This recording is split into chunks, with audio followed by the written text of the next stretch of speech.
उन्हीं में से एक बकासुर की बहन जिसका नाम है बकी, दूसरा नाम है पूतना, वह आई।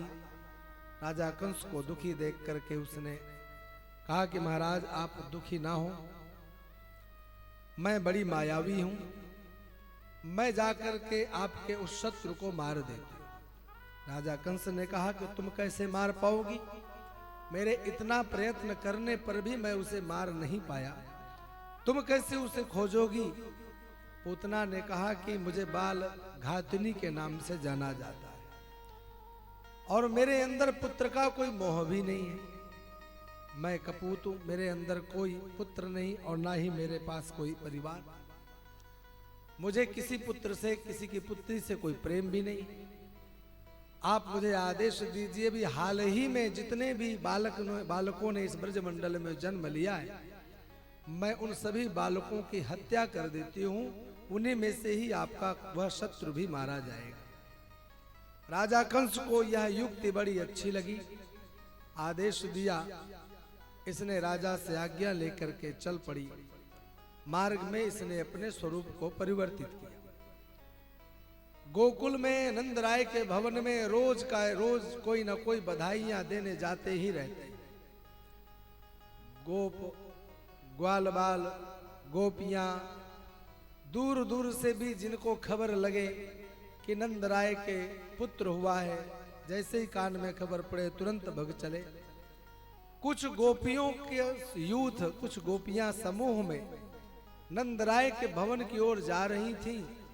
इसने भी सुंदर स्वरूप बना करके उन गोपियों के बीच में चल पड़ी। हाथ में एक कमल का फूल है, कभी उसे बाएं हाथ में ले लेती है, कभी दाहिने हाथ में ले लेती है। कंस की आज्ञा प्राप्त करके निकल पड़ी।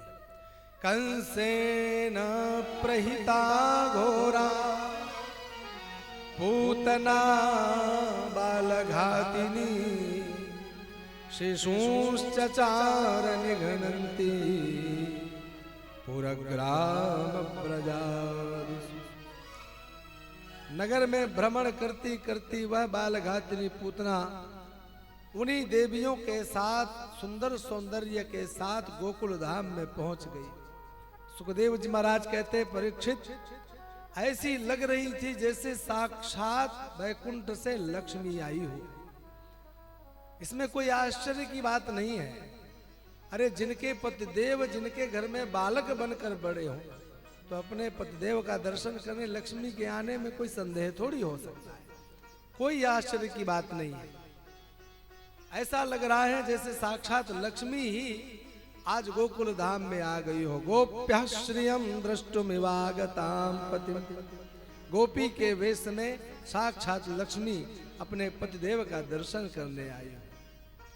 हाँ, अन्य गोपियां जब सबके सब पहुंची मैया के महल में, देखा कि वहां भीड़ की भीड़ लगी है।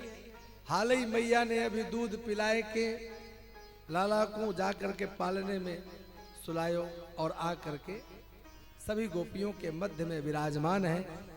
सुंदर सुंदर मंगल गान चल रहे हैं। कोई कुछ जाकर मैया को बाबा को भेंट कर रहे हैं और यह भी उनके साथ ही अंदर पहुंच गई। सबको मैया ने देखा, मैया सबको लगभग पहचानती थी, पर मैया ने इसको पहली बार देखा। मन में विचार करने लगी कि ये कौन है।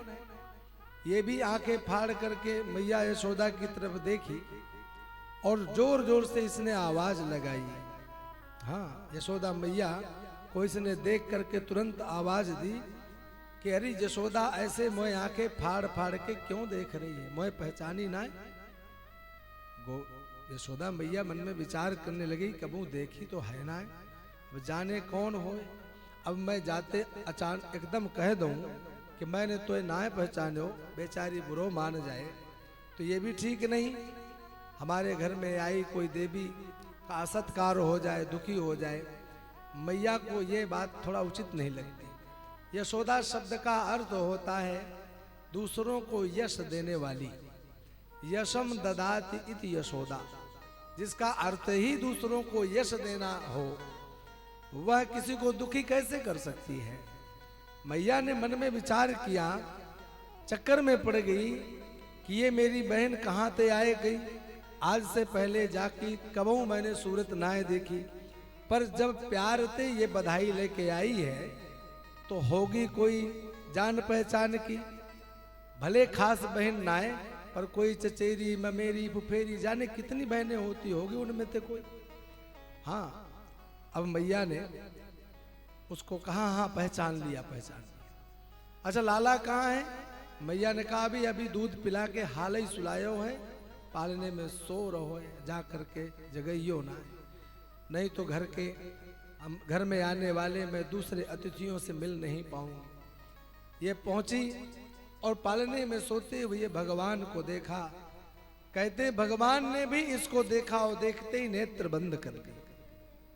विबुध्यताम बालकमारिका ग्रहं चराचरात्मा सन्मीलिते क्षणः।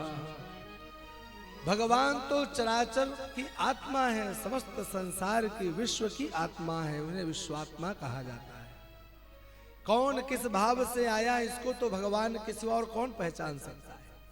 भगवान पहचान गए किस भाव से आई है। तो कहते नेत्र क्यों बंद किया? बस ऋषियों ने महात्माओं ने बड़े भाव दिए हैं, मतलब उन्होंने केवल नेत्र बंद करके एक ही विचार किया कि या गोकुल में मेरो जन्म, गैया मैया के दूध पीवे के ताई भयो। और आज श्री गणेश कहाँ से हो रहा है? तो बोले विष से, इसके स्तनों में कालकूट नामक विष लगा हुआ है। तो उन्होंने नेत्र बंद करके भगवान शिव का स्मरण किया। भोलेनाथ ये सामर्थ्य तो आप में है, आप विष को पान करें और जहां चाहे वहीं ठहरा दें। ये तो सामर्थ्य शंकर भगवान में है कि विष का पान भी कर लें और पेट में जाने भी ना दें। तो आप ही कृपा करो, मेरे कंठ में आकर के बैठ जाओ, मेरे हृदय में बैठे हुए उन भक्तों को इस विष का प्रभाव ना पड़े, नहीं तो गजब हो जाएगा। और उन्होंने देखा कि तुरंत इस पूतना ने भगवान को जगाया, गोद में लिया और गोद में लेते इसने अपना स्तन लाला के मुख में दे दिया। सुखदेव जी महाराज कहते हैं जैसे कोई साधारण रस्सी समझ करके कोई बड़े भारी विषधर सर्प को उठा लेता है, ऐसे ही साधारण बालक मान करके इस पूतना ने भगवान को गोद में उठा लिया। अपनी गोद में लेकर विषयुक्त स्तन लाला के मुख में ज्यों ही दिया, गाढ़म कराभ्याम भगवान प्रपीड्यत प्राणैः समम रोष समन्वितो पिबत। भगवान ने पहले तो उसका स्तन पान करना प्रारंभ किया और सबसे पहले उसका विष पान कर लिया, दूध भी पी लिया, विष समाप्त, दूध समाप्त। अब भगवान की भूख फिर भी नहीं मिटी। भगवान कोई अपने ही पेट भरने के लिए थोड़ी खाते हैं, भगवान के खाने मात्र से विश्व का पेट भरता है। हाँ, विश्व का भरण पोषण भगवान के द्वारा होता है। एक भगवान को भोग लगाने से समस्त विश्व को भोग लग जाता है। वह विश्वात्मा, उन्होंने उसके विष स्तन से दूध सब पिया, भूख नहीं मिटी तो उसके प्राणों को ही पीना शुरू कर दिया। जो प्राण इसके खींचने लगे, पूतना को कष्ट हुआ, दर्द हुआ, बड़ी भयंकर चीत्कार करती हुई चिल्लाने लगी, छोड़ छोड़ छोड़। सामुंच मुंचालमिति प्रभाषिणी निष्पीड्यमानाखिल जीव मरमणि। छोड़ो छोड़ो की आवाज लगाई तो मानो भगवान ने कह दिया, मौसी जी अपने राम पकड़ते नहीं और जब पकड़ लेते हैं तो किसी को छोड़ते नहीं। हाँ, हम एक बार जिसको पकड़ लेते हैं फिर वो हमारे पास से कहीं जाता नहीं है। श्रीमद् भगवत गीता में है ना, यद गत्वा न निवर्तन्ते तद धाम परमं मम। जहां एक बार जा करके पुनः लौटने का मार्ग ही बंद हो जाए, आवागमन का चक्कर बंद हो जाए, वही तो भगवान का नाम, भगवान का स्वरूप और भगवान का धाम होता है। एक बार हमने आपको पकड़ लिया और आप कह रहे छोड़ो छोड़ो, कहां से छोड़े? ये विद्या हमने सीखी ही नहीं, हमने पकड़ना सीखा है बस। अपने राम जल्दी किसी को पकड़ते नहीं और पकड़ लेते हैं, जो एक बार पकड़ में आ जाए फिर वो छूट नहीं सकता है। अब तो पुतना भगवान को गोद में लिए लिए ही भगी। ज्यों ही प्रभु ने उसके प्राणों का हरण किया, उसने अपना स्वरूप विकराल बना लिया। विशाल विकराल रूप बना करके भगवान को लेकर के उड़ी, गोकुल से लेकर बाहर गई। भगवान ने इसके प्राणों को पूरी तरह खींच लिया।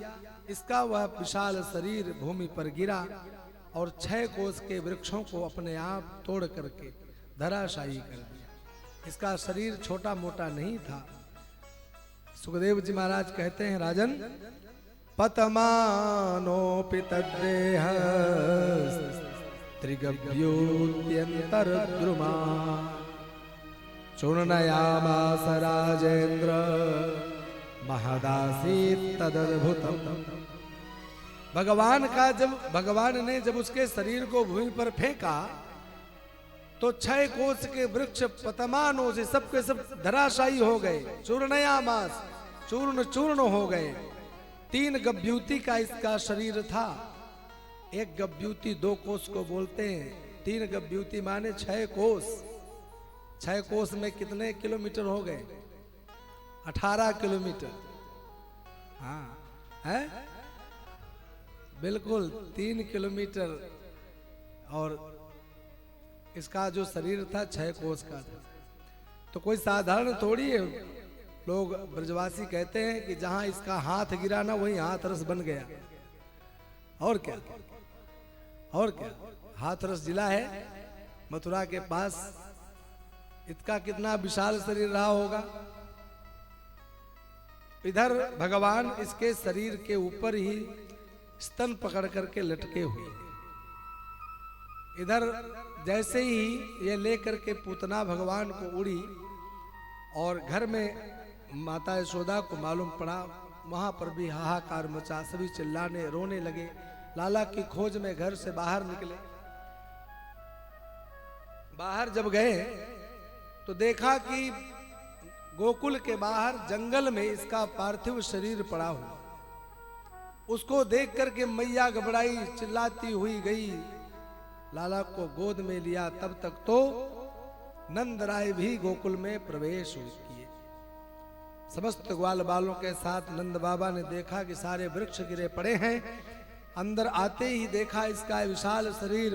पता करने पर पता चला कि एक राक्षसी है, वह लाला को उठा करके ले गई थी। आज नंद राय ने वसुदेव की बहुत बड़ाई की, बड़ी प्रशंसा की। मन में कहते हैं कि धन्य है वसुदेव जी, आप कितने सत्य प्रतिज्ञ हैं, कितने सत्यनिष्ठ हैं। आपके द्वारा कही हुई बात यहाँ यथार्थ हो गई। हाँ, उन्होंने कहा था कि कुछ गोकुल में घटना न घट जाए, ऐसा अपशकुन उन्हें प्रतीत हुआ था। तो उनकी, मेरे मित्र की वाणी सत्य हुई। उन्होंने तुरंत मैया तो लाला को लेकर के घर गई और नंद जी महाराज ने समस्त ग्वाल बालों के साथ उसके शरीर के कई टुकड़े किए। कई चिताएं बनाई गई। अलग अलग चिताओं में उसके शरीर को जलाया गया। कहते जलती हुई चिता से दुर्गंध की जगह सुगंधित वातावरण हो गया। ऐसा लग रहा था जैसे मलयाचल पर्वत की मंद मंद वायु बह रही हो। ऐसा सुगंधित वातावरण हुआ। क्यों? अरे पूरे 5 भौतिक शरीर को जलने से दुर्गंध आती है, सुगंध कैसे आई? कहते हैं भगवान के शरीर का इसे स्पर्श हो चुका था। भगवान के शरीर का स्पर्श करने के कारण इसका वह शरीर दिव्य शरीर हो चुका था। इसके शरीर से दुर्गंध नहीं, सुगंधित वायु बहने लगी है।